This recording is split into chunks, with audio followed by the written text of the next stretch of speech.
নমস্কার, নতুন দিশারির রান্নাঘরে সবাইকে স্বাগত। আমি সুমনা।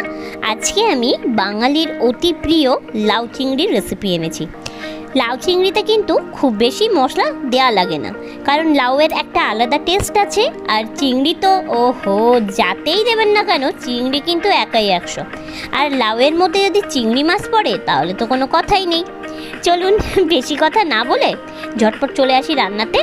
খুব কম মশলাতে দুর্দান্ত স্বাদের আজকের লাউ চিংড়ি আপনাদের সঙ্গে শেয়ার করছি। চলুন দেখে নেওয়া যাক। প্রথমে আমি কড়াইতে দিয়ে দিলাম অল্প পরিমাণে তেল, দিয়ে আলু আমি এরকম চৌকো চৌকো করে কেটে রেখেছিলাম, সেই আলু ভালো করে একটু ভেজে নেব। ভাজার সময় অল্প একটু দেব হলুদ আর দেব অল্প একটু লবণ। খুব বেশি কিন্তু হলুদ দিলে হবে না, তাহলে হলুদটা পুড়ে যাবে তেলের মধ্যে আর খুব তাড়াতাড়ি তেলটা কিন্তু কালো হয়ে যাবে। আলুটা আমার ভাজা হয়ে গেছে, আমি কড়াই থেকে আলুটা তুলে নিলাম। এরপরে যে তেলটা পড়েছিল কড়াইতে সেই তেলের মধ্যেই দিয়ে দিলাম চিংড়ি মাছ। চিংড়ি মাছ দিয়ে অল্প একটু লবণ আর অল্প একটু হলুদ দিয়ে আমি মোটামুটি 1 থেকে 1.5 মিনিট মতো ভেজে নেব। চিংড়ি মাছ কিন্তু খুব বেশি ভাজলে চিংড়ি মাছটা এরকম ছিবড়া ছিবড়া টাইপসের হয়ে যায়, ওই কারণে চিংড়ি মাছ কিন্তু খুব বেশি ভাজা যাবে না। একটু কাঁচা গন্ধ চলে গেলেই চিংড়ি মাছটা তুলে নিতে হবে। এরপরে আমি আর একটু দিয়ে দেব তেল, দিয়ে তেলটা একটু গরম হয়ে গেলে এর মধ্যে আমি দিয়ে দেব সাদা জিরে ফোড়ন। ফোড়ন থেকে হালকা গন্ধ বেরালেই এর মধ্যে দিয়ে দেব 2টো শুকনো লঙ্কা ফোড়ন। এরপরে খুন্তি দিয়ে একটু নাড়াচাড়া করে আমি এর মধ্যে দিয়ে দেব অল্প 1 চিমটে মতো কালো জিরে ফোড়ন। যারা কালো জিরে ফোড়নের স্মেলটা পছন্দ করেন না তারা কিন্তু স্কিপ করতে পারেন। এরপরে আমি এর মধ্যে দিয়ে দেব কুচিয়ে রাখা টমেটো আর কাঁচা লঙ্কা। এরপরে আমি এর মধ্যে দিয়ে দেব গ্রেট করে রাখা আদা।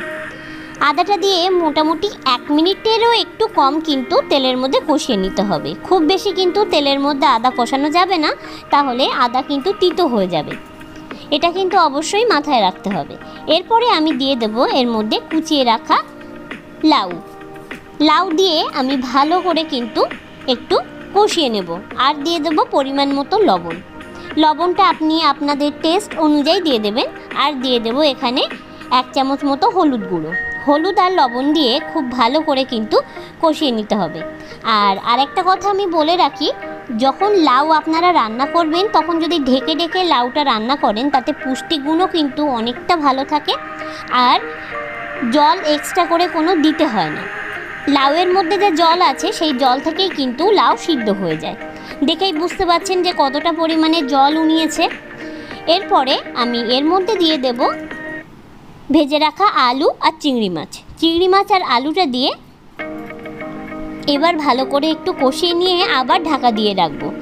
লাউ চিংড়ি যদি এরকম ঢাকা দিয়ে দিয়ে রান্না করে নেওয়া যায় তাহলে কিন্তু অল্প পরিমাণ জলে এই লাউটা সিদ্ধ হয়ে যায়।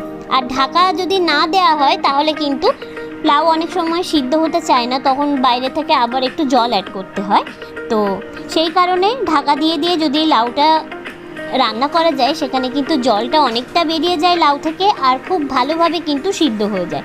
দেখুন মোটামুটি 6-7 মিনিট পরে আমি আবার ঢাকনাটা তুলে দেখলাম যে লাউটা কিন্তু প্রায় 90% সিদ্ধ হয়ে গেছে। আর আলুটা একটু খুন্তির আগা দিয়ে আমি কেটে দেখে নেব, আলুটাও কিন্তু আমার সিদ্ধ হয়ে গেছে।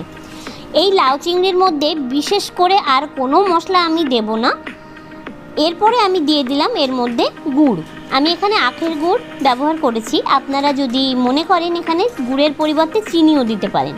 তবে যারা ওয়েট লস করতে লাউ খেতে পছন্দ করেন তাহলে কিন্তু চিনিটা একটু অ্যাভয়েড করবেন, কারণ চিনির থেকে গুড়টা কিন্তু অনেকটা ভালো। এরপরে আমি এর মধ্যে দিয়ে দেব 1 চিমটে মতো ময়দা দিয়ে এবার মোটামুটি 1 থেকে 2 মিনিট মতো নাড়াচাড়া করে নিয়ে নামিয়ে দিলেই কিন্তু আজকের এই লাউ চিংড়ির রেসিপি একদম রেডি হয়ে যাবে। এই ময়দাটা দেওয়ার কারণ হচ্ছে এই যে লাউ চিংড়িটা একটু জল জল টাইপের ভাব আছে সেটা অনেকটাই ঘন হয়ে যাবে আর খেতেও কিন্তু দারুণ লাগে। আর নামানোর আগে আমি অল্প পরিমাণে দিয়ে দেব ঘি। ঘি দিয়ে একটু নাড়িয়ে চাড়িয়ে ঢাকনা দিয়ে রেখে দেবো 5 থেকে 6 মিনিট। তারপরে আমি গরম গরম সার্ভিং প্লেটের মধ্যে সার্ভ করে দেখাচ্ছি। দেখুন কতটা সুন্দর দেখতে হয়েছে, আর খেতে কিন্তু দুর্দান্ত হয়।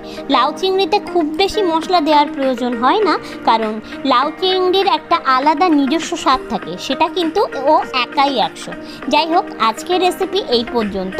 দেখা হবে নতুন একটা রেসিপি নিয়ে। যদি আমার চ্যানেলে আপনি নতুন বন্ধু হয়ে থাকেন তাহলে অনুরোধ জানাই চ্যানেলটাকে সাবস্ক্রাইব করে পাশে থাকা বেল আইকনটা প্রেস করে দেবেন, যাতে আমি যখন নতুন নতুন ভিডিও আপলোড করব সবার আগে আপনারা দেখতে পান। নমস্কার, ভালো থাকবেন।